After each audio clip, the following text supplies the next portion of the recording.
Have you ever wondered how the art of hospitality, how to make people feel welcomed in your space, can transform simple interactions into lasting connections? Stay tuned for this episode of the Scenic Route with baking maestro Naomi Rose, where we uncover the secrets of creating a welcoming environment that leaves every guest feeling valued and included. And that's regardless whether you're brick and mortar, service-based business, or you host family events. Hi, and welcome to the Scenic Route podcast, where we believe in embracing life's journey with purpose, curiosity, and a bit of potty humor. I'm Jen, a sociologist, someone's uncool mom, and I'm always looking out for that perfect slice of gluten-free rhubarb pie. Every week, I get the joy of sitting down with dreamers and doers who dare to take the road less traveled in pursuit of their own magic. Together, we dive into the inspiring stories of soulful entrepreneurs and visionary leaders who boldly share their beliefs, lessons, and fuck-ups. Excited? So am I. You're exactly where you're meant to be. And now, let's take this conversation off the beaten track. Naomi Rose is a hospitality and food business strategist, baking coach, podcast host, and author who helps people achieve baking success. With a deep passion for baking and an unwavering commitment to helping others achieve their goals, Naomi has made it her mission to help as many people as possible learn how to bake and build successful baking businesses. In 2018, Naomi made the bold decision to leave her 9-to-5 and pursue her dream of opening a cafe and bar. Undeterred by the challenges of the pandemic, Naomi launched a successful crowdfunding campaign to open her own bakery, and within just 3 months of opening, Naomi's bakery won Britain's Best Loaf Awards. Today, Naomi aims to inspire and educate aspiring bakers and food entrepreneurs from all walks of life with her latest business, Baking Boss, sharing her wealth of knowledge and expertise through online workshops, her podcast, and book. Naomi lives in Yorkshire, UK, with her hubby, Mad Spaniel and Crazy Cat. She's also a motorbike rider, fitness fantastic, and classical cellist, performing regularly with orchestras across the region. Naomi, welcome to the Scenic Route podcast. How are you? I'm really good. How are you? I'm really excited to talk to you about hospitality and what we, when you're listening in and you're a service provider, what we can learn from brick and mortar businesses when it comes to, and especially from the food industry, when it comes to what can we make to make people feel welcome in our space. And how this is truly universal, right? If you're not running your own business, there is a chance you still host Christmas dinners, or you host meetings at work, or whatever school functions you host. So I think it's a truly great skill to be a host, and to facilitate a space where everyone feels welcome. So I'm excited to talk about this today. Yeah, absolutely. Yeah. Okay. How do you, and when you think of hosting, what are the key elements that do you feel makes a guest feel truly welcome in your space when they first come in? Well, when I'm hosting, I think it actually starts before then, really, because it's from that first moment of whether you hosting your own event or whether someone's going to book with you if you've got a business, or someone's even just coming to you because they're coming on your masterclass. It's that very first touch point they have into you, because the key to anything is communication. It's having that two-way communications with those people that are coming, which makes all the difference, because that experience starts at that moment. So it's not when they walk through your doors or come into your house or come online to watch you on Zoom. It's before then. It's well before then, because whatever you're doing in the run up to that, they will make a judgment before they even get to you. So it's a really important thing to think about, all of that communication process and how you nurture people. And I particularly find, and I'll give an example, I'm actually organising my mum's 80th birthday party, which is in September, which I started organising in January, which is it's a bit like, it's an event, and it's about the communication. So I'm trying to, it's not going to be a huge party. There's about 40 people coming, but there's 40 people coming from Ireland, coming from South, and I'm living in North Yorkshire. So they're coming from all over. But I've already started with the W's, if you like. So what they're going to find, why they should be coming, what they're going to eat, where they're going to go, all of those little details. And it's those bits that people want to know. It's the details. And you also, I think, particularly when you're hosting, people will forget until the moment they need to do stuff. So you need to tell them lots of times of what's going to happen, because you know it off the top of your head. But Yeah. And we probably you're feel one email is enough, and it isn't, right? no. And Yeah. and even though that event might be the most important thing going on in my life, so I will know everything that, like, if in the cafe, in the bar and bakery, I would know everything about the customer before they would come in that they would need. But the customer won't think about that until the moment they're probably about to leave, as to all of those questions they should have told you or asked you about. So your event is not necessarily their most important thing in their life that day. I think Yeah, that's it's the just key probably thing a to blip, remember. it's a little blip on a radar, and they're not. Yeah, yeah, which makes Yeah, sense. And and at the same time, there sometimes we feel this resistance of, oh, should I mention this one more time, or will I like go on people's nerves and be like, oh, why should like, and it no, really just keep. I no. mean, in a friendly tone and voice, right? Just mention it Yeah, again and maybe add a absolutely. bit of more information to it, or. Yes, and absolutely. And I certainly found that automation was the way forward. So having automated systems in place that sent out reminders was really Mm, helpful. It yeah. just I find it helpful from my own personal experience, because Mm. when you've got busy lives and stuff going on, you're We're all like, busy, life happens, you've got a million yeah, things to do. Yeah. But it's yeah, such a good point. Yeah. Sorry, good. yeah, I was just going to say, but I mean, even like having you remember something's happening on any given day, but Yeah. that reminder 10 minutes beforehand can go, oh yeah, I forgot about that. I was like, how could I forget about that? It was only like 3 hours ago that I looked at my diary. Oh, But yeah. so you That think about it from your happens. own, it does happen, but you think about it from your own experience.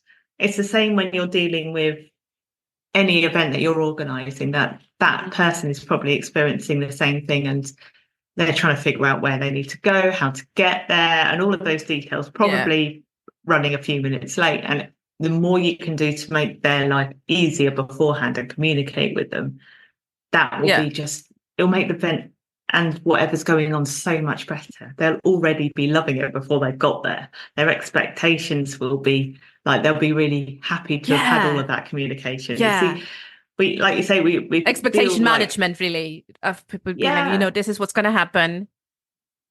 And that you don't want to, by sending one email, it's probably isn't enough. People want to feel excited about what they're going to come and see and do. Yeah. So you want to build that excitement. So actually, you're doing them a disservice by only sending them one email. You're better off to send them several so that they can get like really excited, hyped up. They can be ready for whatever Oh, you're doing. So, yes. That's a a little good bit of way. sneak preview. Yeah. So you've got to think about it in the other way. And that's always the ethos I had at the cafe, bar and bakery, was that I want people to come and enjoy the experience they're having there. It was about being personable. It's about being friendly. And I wanted them to get to know us as a business, as a community, Yeah. as people. And I wanted them to come and feel like they've had like almost like a giant hug, had a really great experience, and they go away happy. That was the aim. Yeah. That's all I was there to do. Yeah. But that starts the minute they first see me somewhere. And that's got to consistently go all the way through. And I think we sometimes forget that the communications part is often the most important part of it, rather Hmm. than the actual event itself. The event itself is, even though that's important, it's all of the other stuff in between The that make anticipation it. before the event.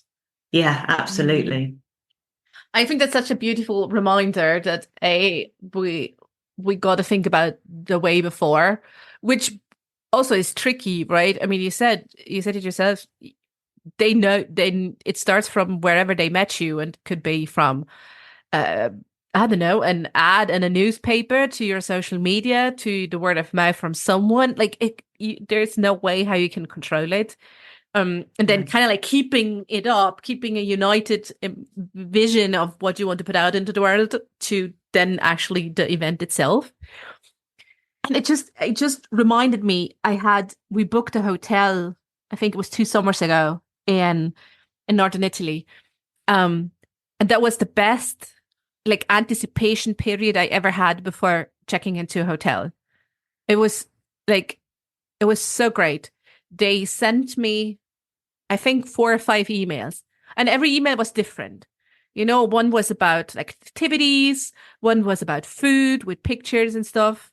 One was about, hey, this is our amazing spa. Please book ahead if you want to make sure I don't know, we can cater to what you want. And then one was actually a questionnaire with how would you like, I don't know, what would you like to do during your stay?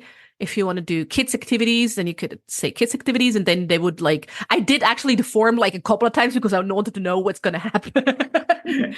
And they even went as nitty gritty as to, please let us know your size so we can provide the right bathrobes in your room. Wow. And I was like, that's amazing, isn't it? I was like, I felt so welcomed and so seen. And I mean, and especially bad bathrobe sizes are like, sometimes they're just like, yeah, there's no way I cover my ass with that. But it's like, thank you. Just so, I mean, seemingly small things. And it was so easy for them yes, they had to put in effort to set up that funnel, that email sequence one time. And then you just run it through. And it's so easy to kind of like feel inclusive of people. It made such a difference. I went there, like the whole drive there, the whole 4-hour drive. I was like, I'm so excited to get to this hotel.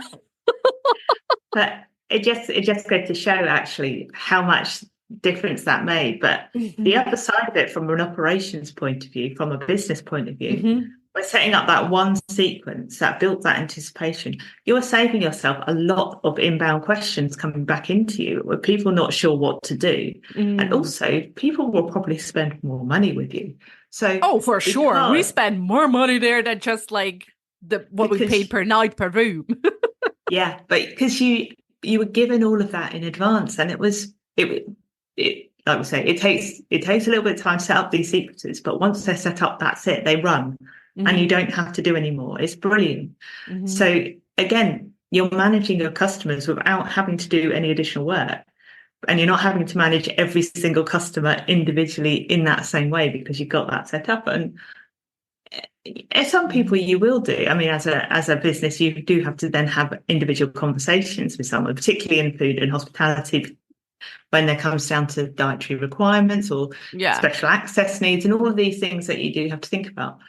But you're taking a lot of the legwork out of getting all of that information, taking staff admin time that can focus on other things that are more important. Yeah, but it's so true, right? And even it also translates to like non-business hosted events. I mean, I'm planning my 30th birthday party in June, and we go like in the afternoon. We go bowling. Like all the friends with their kids, an afternoon, and then dinner is just like ladies only, no kids, just. But I made sure to include in the are you attending? Are you attending in the afternoon? Blah, blah, blah. And also like please list your dietary requirements or desires. And I mean I know I have the awareness because I have celiacs, so. Yeah, all your lovely loaves and breads and pies. I'm like, not gonna happen. But it's such a small thing to do, to check, and it gets forgotten so often. I mean, I know this from my personal experience. The countless of birthday parties I've been within, like immediate family, where they're like, "Oh, we don't have any food for you." And it's just, it makes you feel so not included. It makes you just feel like you're not wanted. And there could be so easy ways to prevent this. So, thinking to be more inclusive.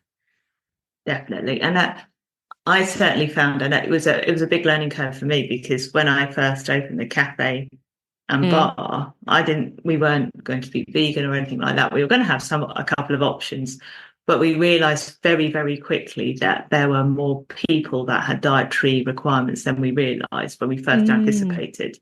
So we adjusted, we made a change, and we worked hard to get some really great recipes so we could make gluten-free bread, so we could actually make really good all the bread was vegan anyway, but we also had gluten-free and vegan bread because some people can't have either gluten or dairy. Yes. And so we made sure we had cakes that were also that. And like even with our breakfasts, we had our sausages were gluten-free, so we knew that people could also, who had gluten intolerances, could have that. And it didn't actually make any difference much in terms of cost because I work with local suppliers, but it makes all of the difference to the customer.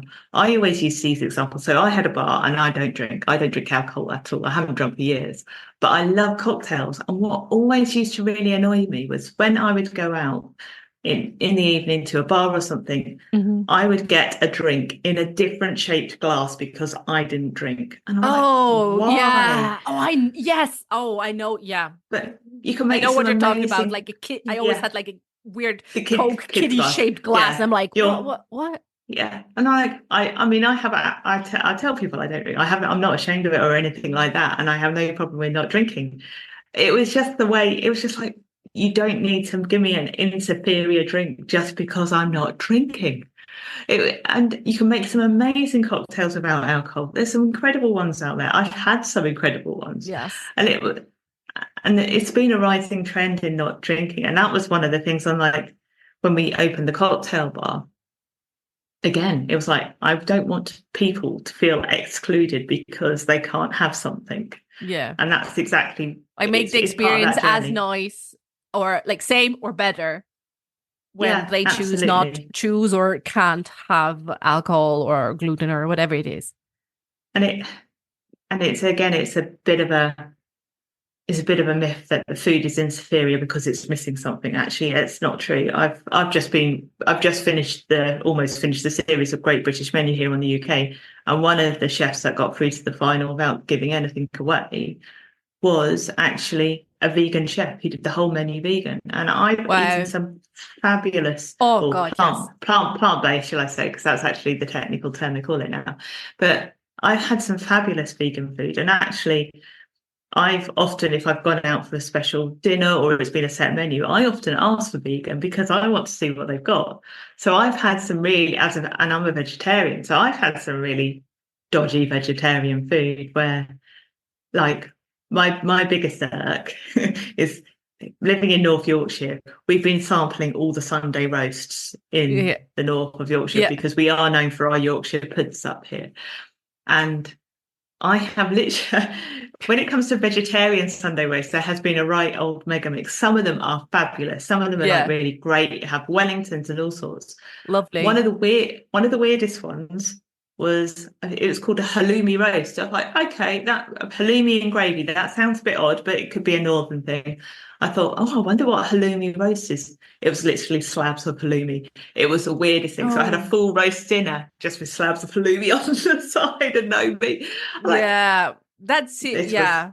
That's just lazy for me. That's just it's just so there's just it's lazy and just like why like, I'm always asking why even then offer it at all, Exactly. I mean that's the thing.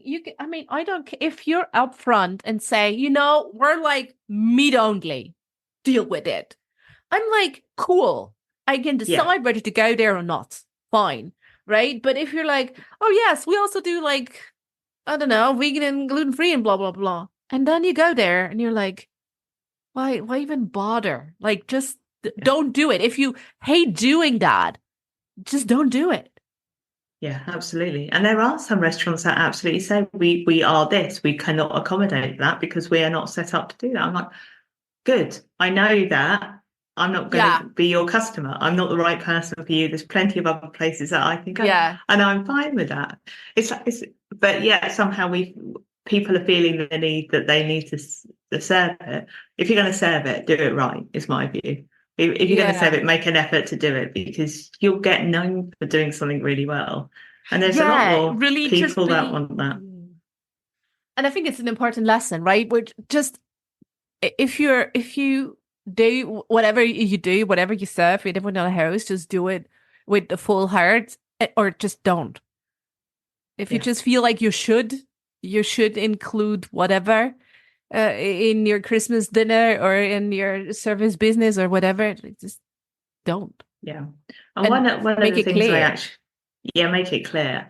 And with the people that have, like special dietary needs or whatever that might be, or even when it comes to access and stuff like that, particularly in the business, we had to make sure that we were able to make sure people were sitting and accommodated comfortably for whatever they needed. Sometimes if you're not sure, just pick up the phone and have a conversation and go, right, this is what we got. And we used to serve afternoon tea. So we used to do like the 3 tiers with the sandwiches, the Oh, scones and all the cakes lovely. on top. Yes, lovely. And we used to make them fresh. So we needed to know people's orders in advance or dietaries. And we'd tell people the menu because people want to know what they're going to get to eat. And I'd always say, do you have any dietary requirements or dislikes? Because there is nothing worse than if you don't like something, being served it.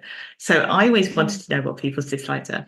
And if we got someone come back and say, well, actually, I've got X, Y, and Z, sometimes we would actually just pick up the phone and go, this is what we're thinking. Would you be happy with this? Because then you've managed expectations, you've already had that conversation, and you showing that you care, that you want people to have a good experience rather than a substandard one. And it's just those little touches. And sometimes having that conversation, they can go, well, actually, no, that doesn't really work. And then you can actually have that open dialogue and say, right, if we did this, and then they'll know that they're going to get something they're happy with.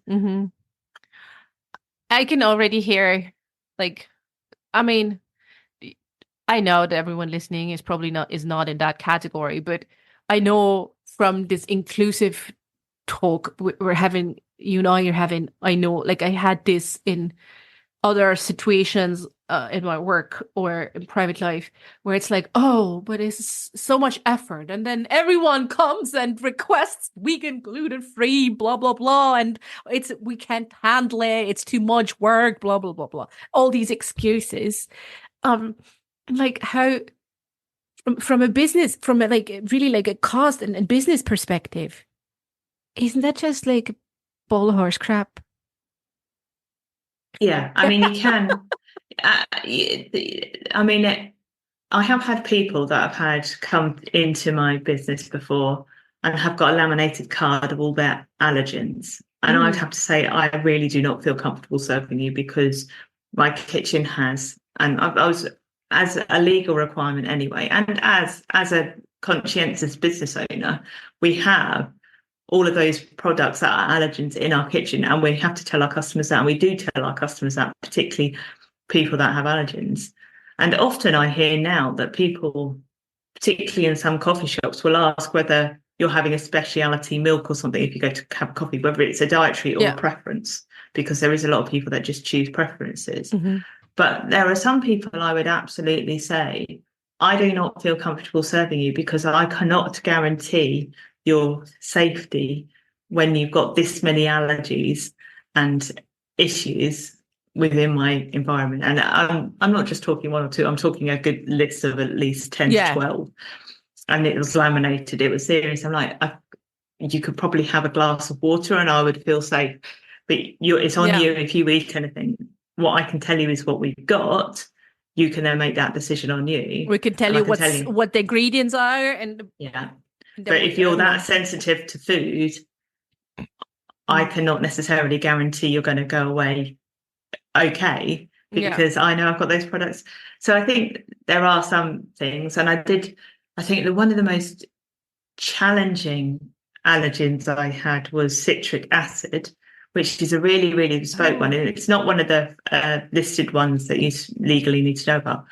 But citric acid is in everything. I mean, it's in anything that you can think of. It is in lots of things. And so I spent a lot of time with this one customer making sure that they were absolutely safe.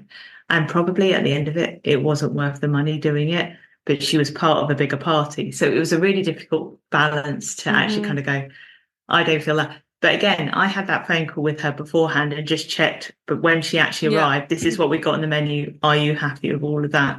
Because citric acid is used as a preservative. So it gets into so many dry and ingredients that need longevity. So there are those situations where you think it's really not worth it. But that customer might well, sometimes we hope they come back, sometimes we don't because they are tricky, but they'll probably tell their friends about that experience. So even though you might not see the return on investment at that point, or even if they might not come back, their neighbors might come, or their work colleagues, or but I imagine this is a very tricky conversation to have, because you get very personal on, and especially if it's an illness that's preventing you, that like not just a dietary choice, but that's actually you need to because of your illness, or your body is not functioning right, or you get into hyperbolic shock or whatever. Like how do you approach tricky conversations like this? What is your mindset going in? How do you hold yourself during these conversations? Because I know I'm always kind of like, oh, I don't want to have this conversation because I anticipate it's gonna get really tricky. Yeah, I mean, it's a bit like ripping off a Band-Aid. Sometimes you just got to make that call. True. I have had grow a pair, do it. Yeah, I mean, they're never easy, and I did get people that said that we'd served them food that was incorrect, and I had some really stringent processes that were in place. My staff were very well trained. We were all trained. We had awareness all over the kitchen. But when we did get people phone up and say, like, say someone who can't have gluten phone up and say, you gave my wife bread, and well, I don't think we did, because I know my staff well enough to know that they know it inside out. And we had at every touch point, we made sure that there were systems in place. We would still review and discuss it and take it as feedback that we could use. It's never nice to get those tricky situations. It never is. They always end up taking more mind space up than the other 100 things that had gone right that day. But we always sense checked ourselves. We always went back through the step by step. We talked about it. Did we miss something, or did we had a blind spot, or what? Just And occasionally something would go out to the wrong table and was the wrong thing, and it would be a genuine human mistake, because we all make mistakes, and people would react very quickly to change that. And no one ever died from it or anything like that. There was never anything wrong, but mistakes do happen. So sometimes you just have to react to them quickly, and just deal with them and be perfectly human and honest, saying and humble and like this. Exactly. But own it, and just be like, this happened. We're not happy about it. It happened. Like, how can we course correct now that you still feel welcome here in our space? Yeah, absolutely. We used to have one of the things we always did, and it wasn't just like a throwaway sort of thing, but when people came to pay, we'd always say, how was everything for you? Because our view was, we'd rather, if something wasn't quite right, you'd tell it to a face so we can do something about it, than go and write it on a forum somewhere or on a review site that then we can't mitigate at the time. So we were always very open with our customers. And we used to have it a few times where people would come to the till and you'd say, is everything okay? And it was a genuine question. It wasn't just like, some people empty stand phrase. there. Yeah, because I've been told to say it. And you get people come up, oh, shall I say something or shall you? And they're like, okay, what's gone on? It wasn't what I ordered, but I ate it anyway. I'm like, why did you not say something? Clearly that was it's just things like that. We're like, tell us and then we can correct it. It's, clearly either we misunderstood or you said the wrong thing. It doesn't really matter who was in the wrong here, but we don't want you going away having forced out. Do you feel they didn't want to like inconvenience you, or they feel they've just I've had it. I often say, like, when I go to restaurants, I will say if something's not quite right, because they might be getting it wrong for someone else as well. And I would rather know if I've made a mistake and I can correct it for the rest of the day or whatever, than find out several hours later that it wasn't what someone had expected or something wasn't quite right. These things happen. It's just part of the course of any human. But it was always finding out how people are, just checking in on them, making sure they're all okay. It's all of those sorts of things that really do make a difference, and they actually feel like they're cared for. I'm curious. We said you already shared, like, one of the biggest things in making people feel welcome in your space is the whole management of the expectations beforehand, before they enter, before they come in. And the whole, and then open and honest conversation, communication about what's going on, what do you need, how can we provide what you need. Are there other, effective communication techniques that you and your staff kind of use to make guests feel at ease and welcome when they're in your space? I think when they're through the door, it's just being able to greet them, make sure they've got the table, checking on them, and even one of the things I say is just introduce yourself and your name. I mean, most in my cafe and bar and bakery, people knew all our names, and even we were dog friendly, so we knew all the dogs' names as well. But we also knew our customers' names as well. It was part of when you put a name to a face, and you start to build that rapport and that relationship, and people feel special knowing that they know your name. It's a really good way. But it'd be just keeping an eye. You've got always have when you're. I mean, it's some days it's really hard, particularly on like the really really busy days when you're fully booked. Have your eyes everywhere. But it's like take a scan of the room, see what's going on, checking in on those people, making sure they're okay. Because from a customer point of view, there's nothing worse than not being able to get the attention of the server or whoever's looking after you. Yeah, you're like, excuse me. Yeah. I don't want to be shouting. And it's an ongoing, I always order water with my food. I always have a jug of tap water. But there's this notorious joke my husband and I have with each other that if I order it, it will never arrive. Wherever we go, it's like I become silent when I'm asking for it. So then he will have to ask afterwards. And it's just this ongoing joke. So now I ask just to see. And it's kind of like, it's amazing how many people then you have to ask 2 or 3 times for water. It's not a big thing, but it's just those simple little details. And it's those places that put water, ask you straight away, would you like water for the table? Yeah. It's almost like that automatic process. I think one of the other things that I've certainly noticed, and not that I go to McDonald's, say, I haven't been to McDonald's in years and years and years, but the one thing that they always said, and it's a really good strapline, was McDonald's is the biggest small business in the world because they've created that prototype that they then franchised out. But all of those systems, including how to look after their customers, how to make sure that they got consistency with every single meal wherever it was in the world, was really key. And it's the same. We had the processes were exactly the same, so that people came in, they want the same coffee over and over again. They don't want anything different. They want to know what they're going to get. And it's that makes a difference as well, is that consistency, because that's how you get repeat customers. You wouldn't go back to like whatever your local coffee shop is week in, week out, if you didn't know you're going to get the same coffee every time. I mean, how frustrating is it when you get a different coffee every single time you'd go to someplace? God, so yeah. So that is really important to get. And yes, we made homemade cakes and homemade bread. There was never going to necessarily be one loaf that turned out, particularly with sourdough. The sourdough does what it wants to do. It was the flavour that was key in all of that, right? So we might have a different selection of cakes. We probably would have standard cakes. One of the biggest seller was still Victoria sponge. It was it's a classic. Exactly. Classic. Yeah. And I think sometimes we can overthink and overcomplicate stuff. And I'm someone who will push the boundaries and do weird flavors. I was the one that used to kind of do that. But people just wanted to get what they like. They want to go into a coffee shop and know they're going to get what they like, or go and get a loaf of bread and know it's going to be the same every time. Do you think it has something to do with comfort?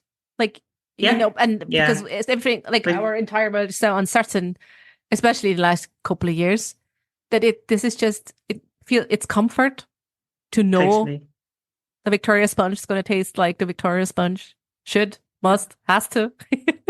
Yeah, absolutely. And when you get something you like, you don't want to change it. We're creatures of habit. We like routines. We like familiarity. That's what we love. So make sure that all of these things that you're doing, people feel that kind of consistency running all the way through it, because it does make a big difference. Yeah, this is so true.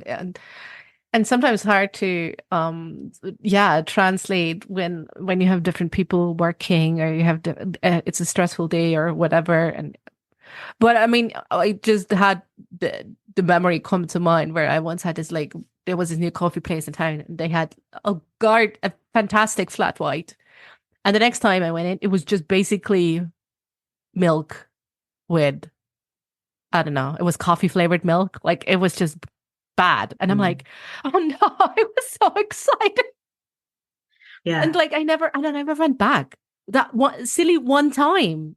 And it just yeah. Yeah. And but it's enough to put you off though, isn't it? Yeah, If you're it not, totally like, is. And I felt do I bad, but risk it? it just put me off of like, no, I'm not don't want to have like coffee flavored milk again. No, It's I ridiculous. couldn't cover that. Yeah.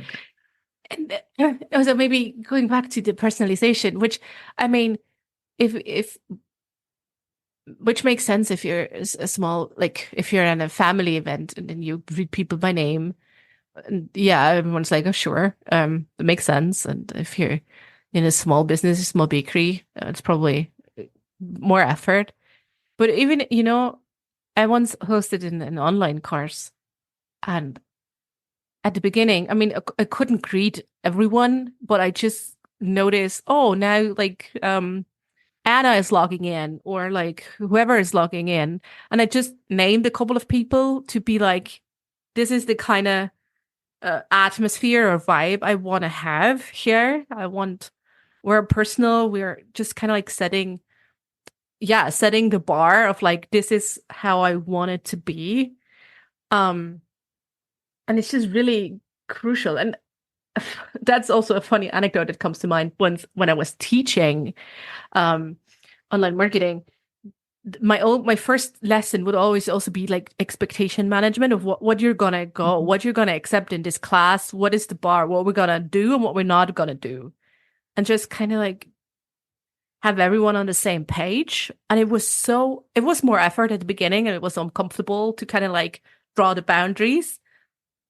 But it probably saved me so much time down the road because people knew what's gonna fly and what's just not gonna fly. Yeah, absolutely. I think the boundaries are really important. And I think even with like the communications, and particularly I found that with customers, that I would, and also to an extent my staff, because I was an open door policy anyway, but I notoriously, Sundays I wouldn't always work on Sundays. And I'll get streams of messages sometimes from my staff about questions relating to stuff. And I'll be like, I'm going to tell you all now in my group, I am not going to respond to anything on Sundays because it's my day off. And I'm not going to do that. So if you message me on a Sunday, you will not get a response. And it's the same with dealing with people, of managing their expectations of how you're going to get back to them and what they're going to expect from you, as well as what they're going to get out of it at the end. I think another thing about, like I was saying, about checking in on people, if you're hosting your own event or something like that, taking the time to actually speak to everyone that's come along individually, go and have a quick conversation, check in and see how they're doing, what's going on. It makes a big difference when you are the host of it, because you've taken that effort. They come to you and you've taken the effort to go and actually have a few minutes with them and work the room as such. It goes a long way.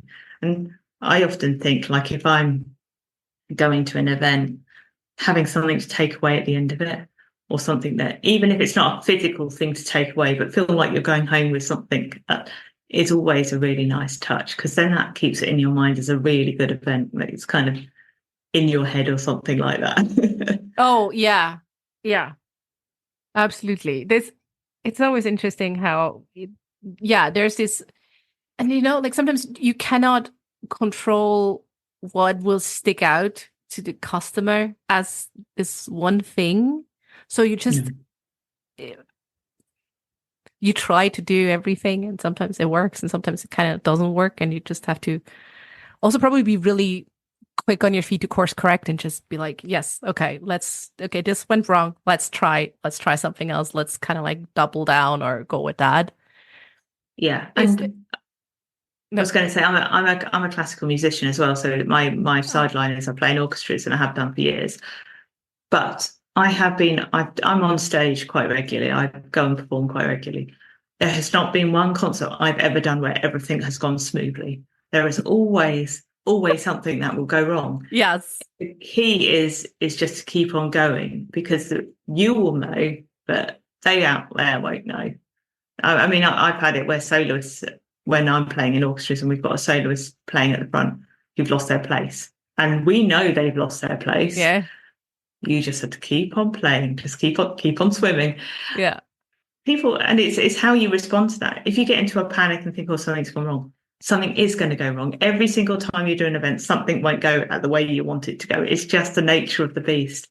Yeah. It doesn't matter. It really doesn't. It's actually just being able to kind of think on your feet, pivot, get on with the next thing. That's the important bit. Is there like a shift of mindset or how you approach these things from I mean, if it's the first time this happens, of course, I mean, you don't know. It's probably, I don't know, and some points you get some sort of routine. I mean, when you've done a couple of events, like I'd done trade shows when I was back in corporate, and after a couple of them, I knew every goddamn time there's something going wrong. So it wasn't less, I already anticipated it. I planned for it.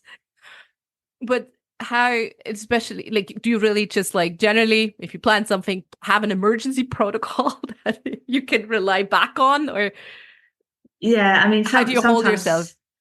Sometimes I know, like, for instance, as a baker, we never have just enough ingredients. We always have a bit extra because something will go wrong. Sometimes things just don't work right. Sometimes Sourdough it's just again. a matter sourdough. Yeah, I mean, we've come into a fridge which has failed overnight, and sourdough has to rest in the fridge. Our sourdough rested up to 72 hours in the fridge. It was reading 15. It should be 3 degrees. But we nearly lost a whole batch of sourdough because the fridge failed. And again, I have processes in place to check fridges, so I knew it was wrong. I could open it and go, yeah, this is not cold.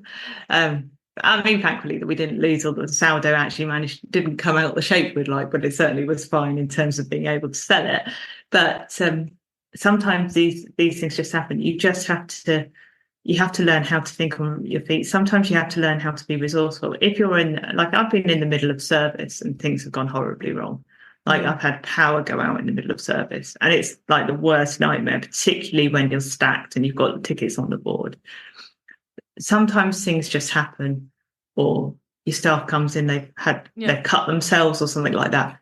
You just have to think, right, what's the most important thing now, or what's gone wrong? If something does go wrong, sometimes you just have to tell people something's gone wrong. We're dealing with it. Yeah. And I was doing a opera performance the other day actually, and as we got out on stage waiting for then the conductor to come out before the cast came on stage to do their thing, one of the oboes, I don't know what gone wrong, but the oboist, her instrument wasn't working properly.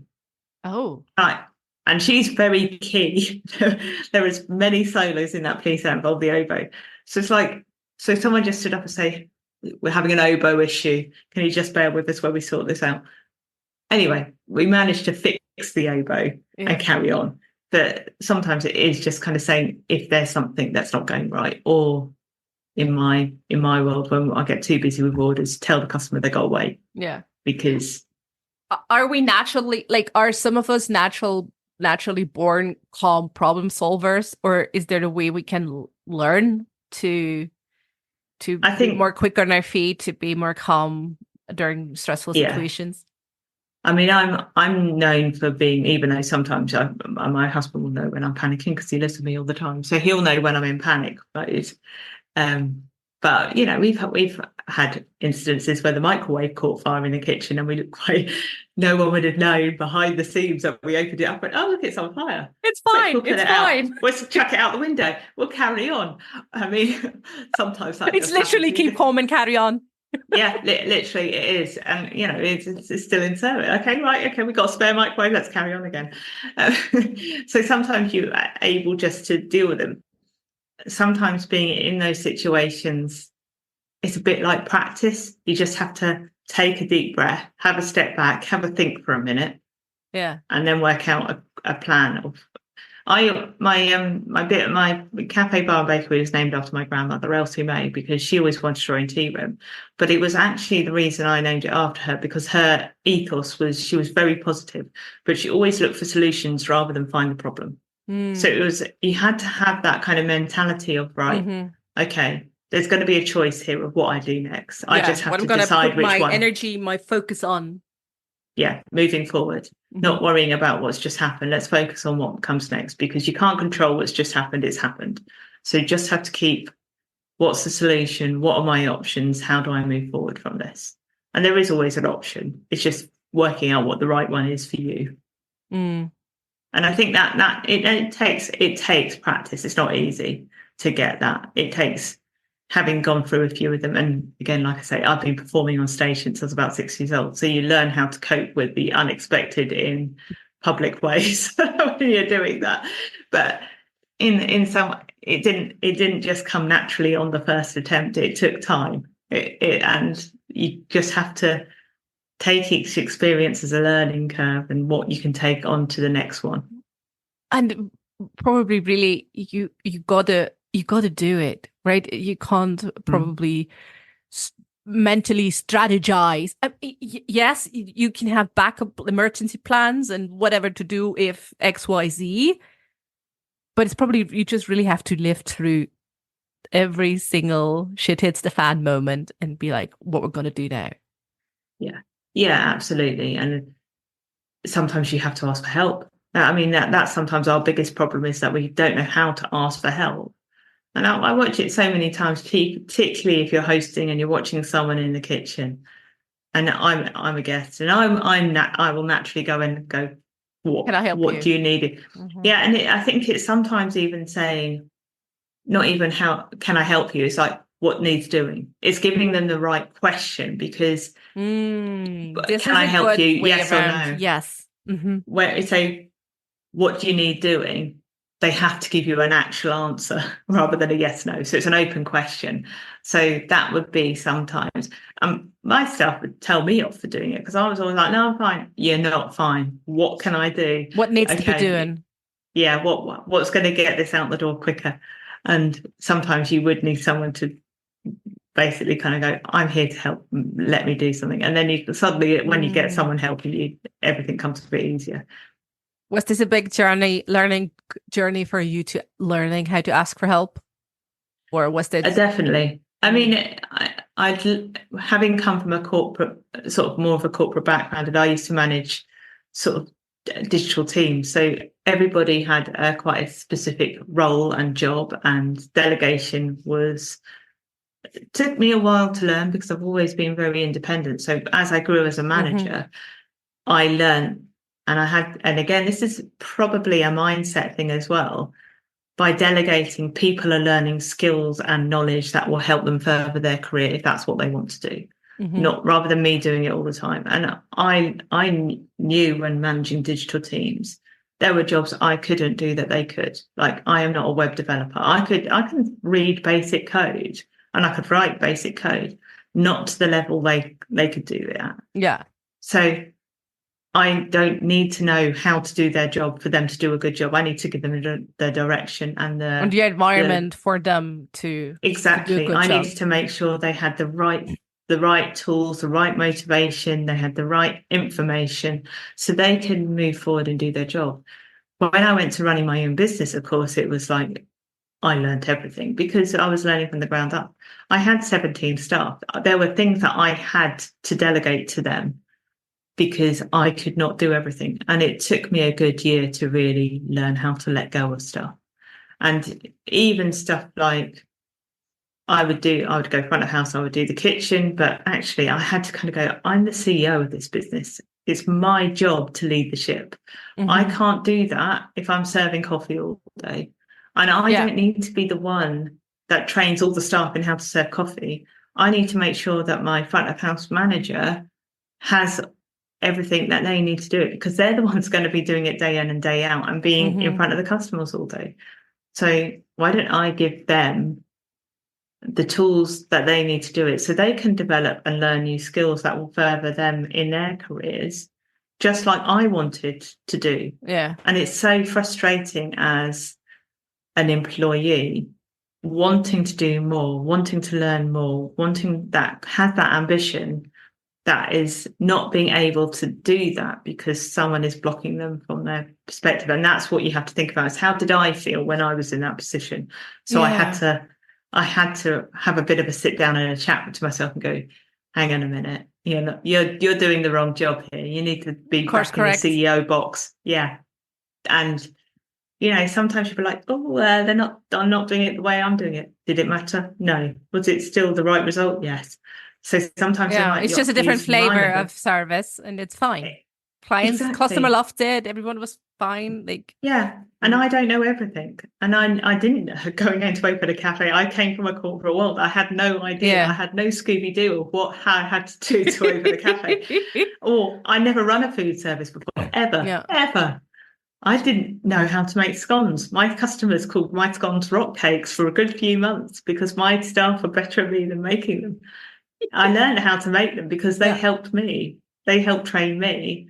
I gave them what they needed to do and built it together. So which is ultimately your role as CEO, right? It's not maybe doing the scones, and at the same time, I remember from my corporate days when I was hired to do a specific job, and then they wouldn't actually let me do that.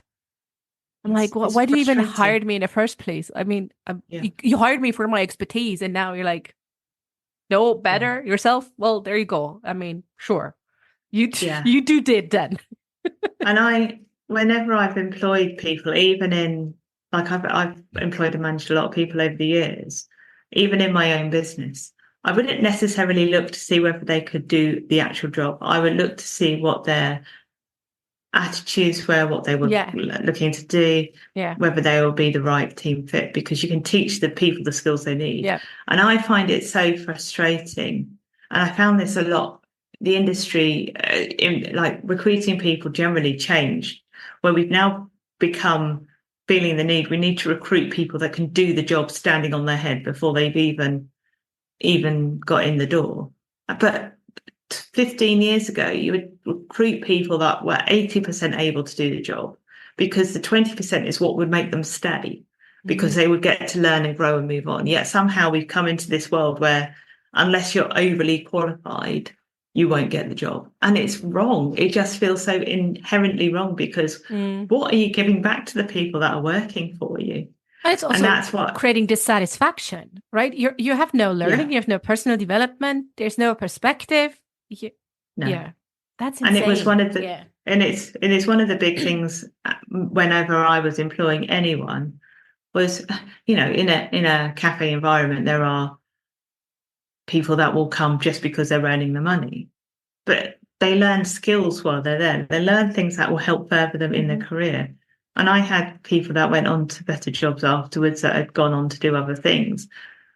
But they used their skills and knowledge from what they learned with me in whatever they were doing going forward. And I was like, well, I want to employ someone that's going to get something from this job, rather than someone that is overly qualified that are going to be bored within 5 or 6 months because there's nowhere for them to grow. And I think that is... it's the way it's changed. And that's even thinking now, like I work in my business on my own. I don't have any help at the moment. But when I start to get to a point where I'm employing people, that is their personal development of where do they want to go? What do they want to do? And more of a value fit than a skill fit necessarily. Because as you said, you can train skill to a certain degree, you can train skills. Yeah, absolutely. And it's also about understanding people's different personalities, the way they learn, and how they work, because everyone is different. And it's almost like I had people in my teams that would challenge me. And that was really important, because I don't want lots of mini me's in the team, because that's not great for the business. I wanted people that would also challenge me and ask those questions to me that would push me as well. It was important to have all of those balance of personalities that would work together, but equally that would be able to bring different perspectives as well. I think that is so important. Which is also sounds challenging. I mean, you don't want to have old mini-me's in your team, but at the same time, the more diverse a team gets, naturally, the more you also have to invest in managing the team and just bringing it all together.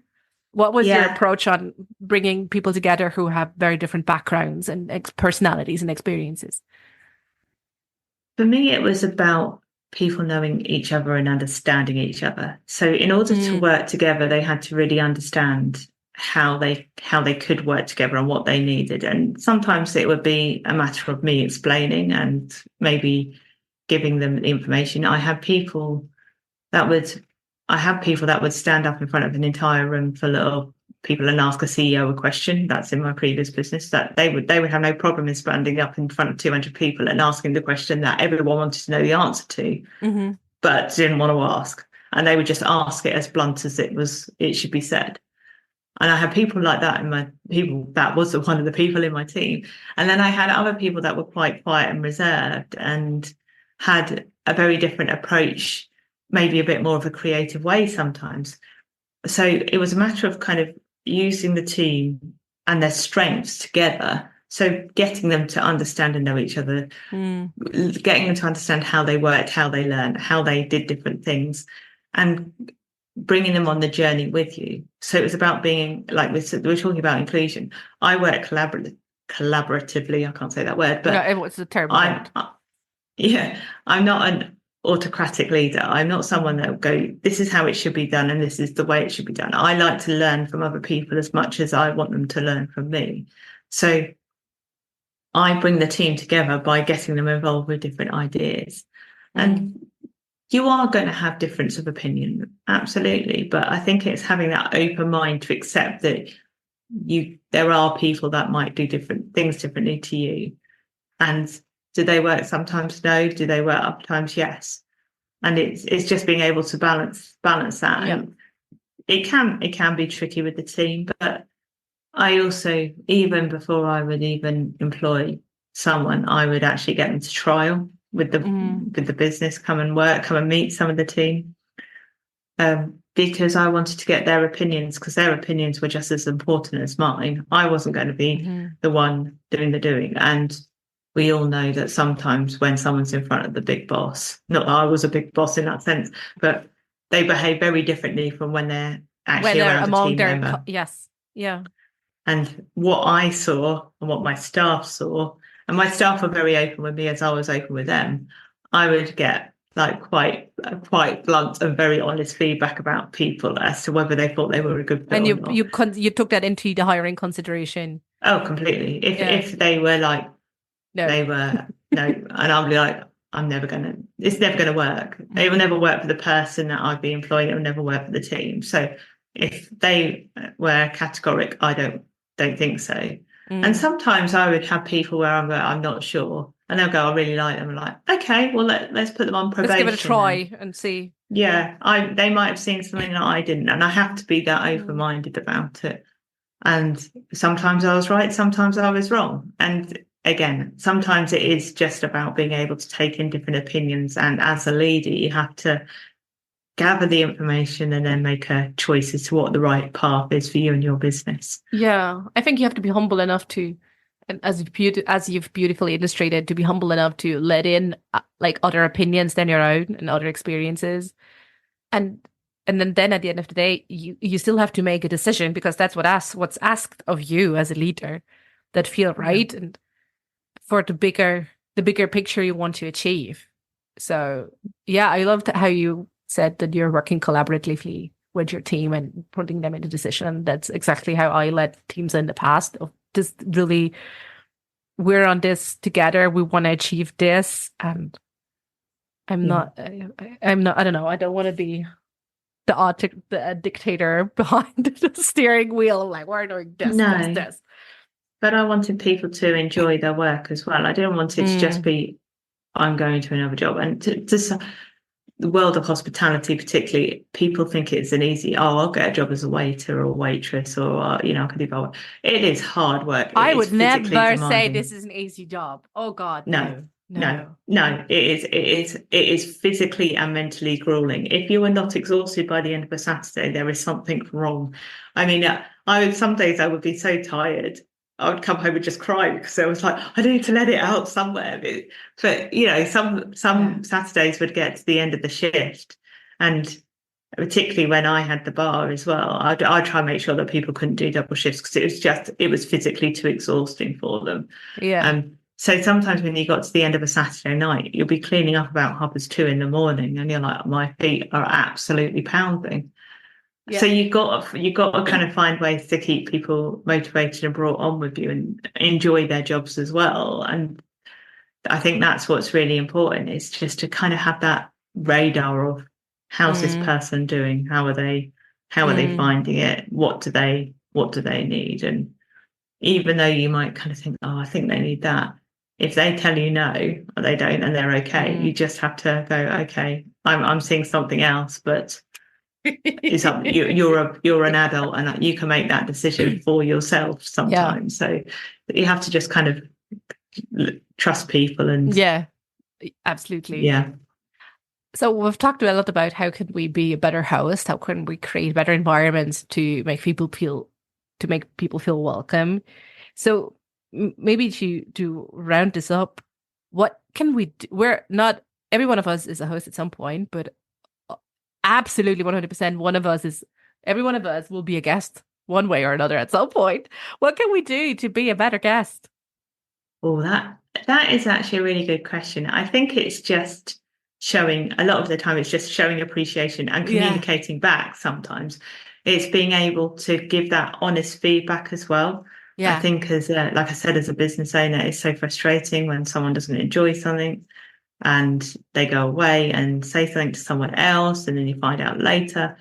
I think it's just, as a good guest, it's just about showing up, being genuine about what you're doing. And one of my team would be so annoyed at anyone who was late as well. Anyone who was late, and I'm notorious for being late. If you're going to be late, call. Just pick up the phone and give them a call. Let them know you're going to be late. I mean, we did 5 minutes or so. It's just one of those things. Some people were an hour late. Okay. No. I mean, I'd say 5-10 minutes. Can happens to the best of us. An hour that's rude. It's rude. It would sometimes be that half the party would turn up the hour before as well, and you're like, I'm holding a table for you now. And we would ask them to move because it was just discourteous in a way. It wasn't really very fair on other patrons that were in the building. So I think it's just, again, turning up, being genuine, saying thank you afterwards. My mum always said, always say thank you, always send a little note to say thank you afterwards, even if it's just a quick text or a quick call the next day to say that you've been appreciated for the event. I think that also goes a long way. I would read the reviews, and I learned that I had to read the reviews not every day because I get obsessed with them, but read them at times when I was thought, am I in a good space to be able to deal with whatever I'm about to read? Because sometimes you would get the negative ones and they would be a bit triggering. And I learned the hard way of how to deal with those. But actually, when you got a really good bit of feedback and it was just a really genuine, nice thank you, actually, even if they didn't write it on TripAdvisor, Google or Facebook or wherever they would stick it, if the ones that were always often nicer were the emails back that just came into you, it wasn't about, it was more just, it picked up the staff, it just highlighted what a good job they were doing and that they were doing well, and it was that added bit of encouragement. So I think being able to say thank you, what you've enjoyed, it goes a long way with a host. And as we all know, as we've all hosted, whatever it is you're hosting, even if it's just a takeaway with friends, there isn't some effort that goes into hosting that. Oh God, yes. So hosting is yes. It can be very stressful. So I think it's just like a matter of being able to kind of say, thank you, I appreciate what you've done. And I see what you've done. Thank you so much. Yeah, that's all people need sometimes. We used to have a really great scheme in a previous company where it was called the thank you scheme. And any member of staff could, and it had about 2,000 people in it. So it's quite a big company. But my team used to do this quite regularly, but if a member of staff in another area of the business or another team, or even in the same team, had done something that was like really noticeable, really worthwhile, they would get to send them a thank you voucher for something.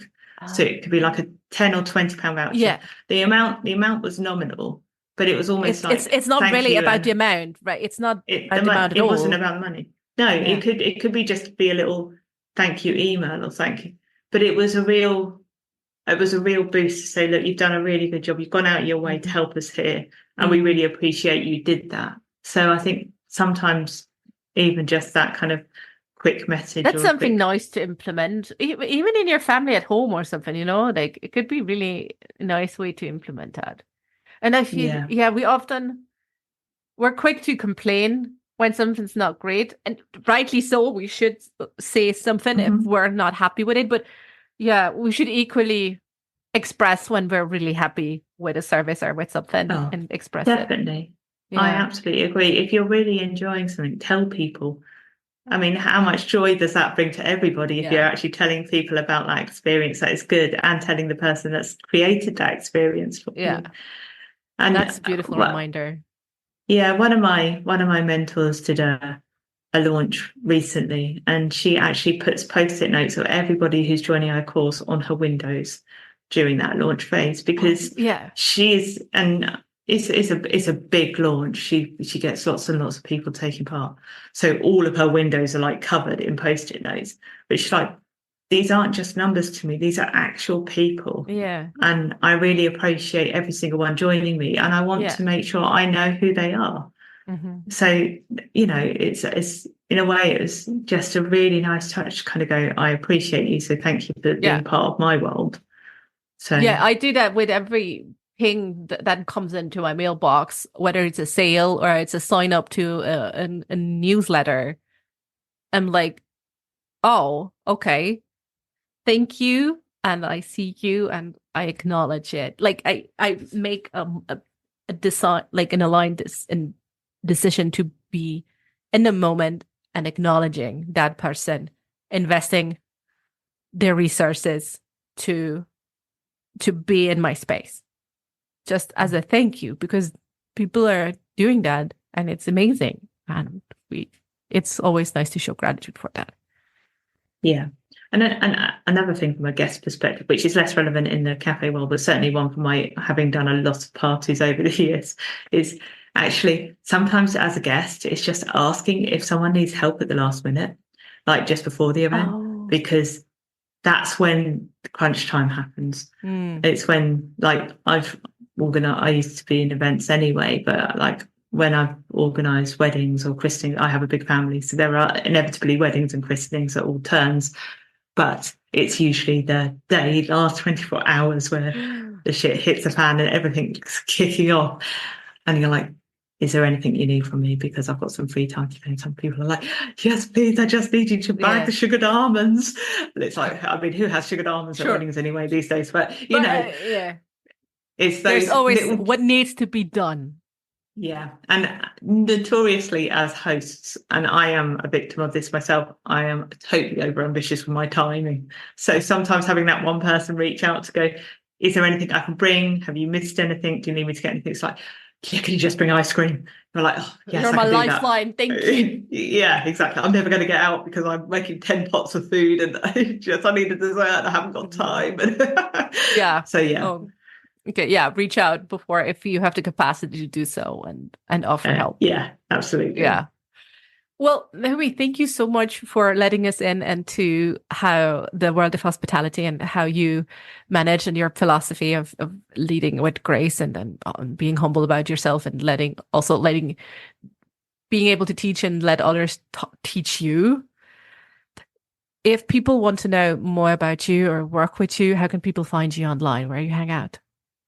I actually hang out in two places because I'm a bit of a guise of two places. So you can find me at I Am Baking Boss. So that's where all my foodie stuff happens. So if you're interested in recipes or anything like that, go follow me at I Am Baking Boss. if you're more interested in the business and leadership and strategy side of it, then come and follow me at I am Naomi C. Rose. I'm on all the socials, so come and check me out there. We will surely link both in the show notes so you can decide which side of Naomi you want to go for. my two or brains. both, who knows? It's because I love spreadsheets and being creative, so I've got to have both. Yeah, you do, absolutely. And I've always one last question before I let you go. What book are you currently reading, or what audiobook you're currently listening to? Oh, do you know, I'm got a stack of books that I am almost reading, and I usually save my non-business ones for when I'm on holiday, because that's when I like to react. But I'm currently actually in the middle of, for the second time, of Denise Duffield Thomas, a money mindset coach. Her Get Rich, Lucky Bitch. Yeah, I've read it twice. Yeah, now. no, that one. Yeah.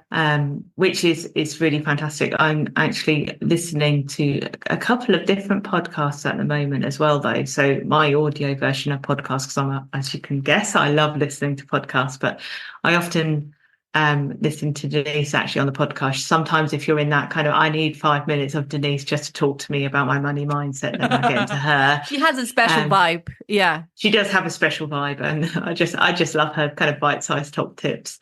And then the other one I listen to two, I suppose, is How to Fail podcast. That's really good. Oh, yes, so definitely go check that one out. Yeah. And on the health food, health living, Live More, Feel Better. I can't remember how it's called, but Dr. Chatterjee. So Live Better, Feel More, something like that. I can't remember the words in the right order. It's something like that. So they're all the words, not necessarily in the right order, but it's another great podcast. And I'm always really interested in like different areas of the human body and how mind relates to everything else, and how everything. That he has lots of really interesting, different, quite diverse range of guests, and they're long form podcasts. They're epic. I mean, they're good days. Some of them are up to 2 hours. Wow. But I love that. It makes it change. If you know you're having something to do for 2 hours, and then you can just like give it a go. But he will talk to like books that I wouldn't necessarily be able to read because I probably wouldn't get into them. But like Gabor Mate and stuff like that, he has conversations with them, so you can get a good feeling like you read his book from having listened to this podcast. So definitely go check out. Oh yeah, we're gonna link all these mentioned resources and podcasts in the show notes. This is also giving me I know how to feel, and the one with Denise, but the other one sounds intriguing too. So I'm gonna give this a check out. It's really interesting. I've learned so much. Even like one of his really early episodes, he actually had a conversation with a sleep consultant that ended up, which was back in the 90s. So this sleep consultancy was not really a thing in the 90s, but he ended up actually going and being the kind of sleep consultant for the Tour de France for the England Team Sky. Wow. The Tour de France, which, having previously worked with some of the top rated football clubs on sleep, and that was pretty progressive back in the 90s, but I was just like, this is so fascinating, and you can relate so much of it to business. So it's definitely, it's not just about a health podcast. No, you can always take something out of wherever you are in your journey. Yeah, and really, like I say, diverse guests, so you can really pick and choose. There's hundreds of episodes now, so definitely go have a listen. Oh, that sounds amazing. Well, Naomi, thank you so much for joining me on the Scenic Route podcast. And we're all going to go and binge 2 episodes now. Yeah, absolutely. Oh, thank you very much for having me. It's been great. I've really enjoyed chatting. And just like that, we've reached the end of another journey together on the Scenic Route podcast. Thank you for spending time with us. Curious for more stories or in search of the resources mentioned in today's episode? Visit us at scenicroutepodcast.com for everything you need. And if you're ready to embrace your scenic route, I've got something special for you. Step off the beaten path with my Scenic Route affirmation card deck. It's crafted for those moments when you're seeking courage, yearning to trust your inner voice, and eager to carve out a path authentically, unmistakably yours. Pick your Scenic Route affirmation today and let it support you. Excited about where your journey might lead? I certainly am. remember, the Scenic Route is not just about the destination, but the experiences, learnings, and joy we discover along the way. Thank you for being here, and I look forward to seeing you on the Scenic Route again.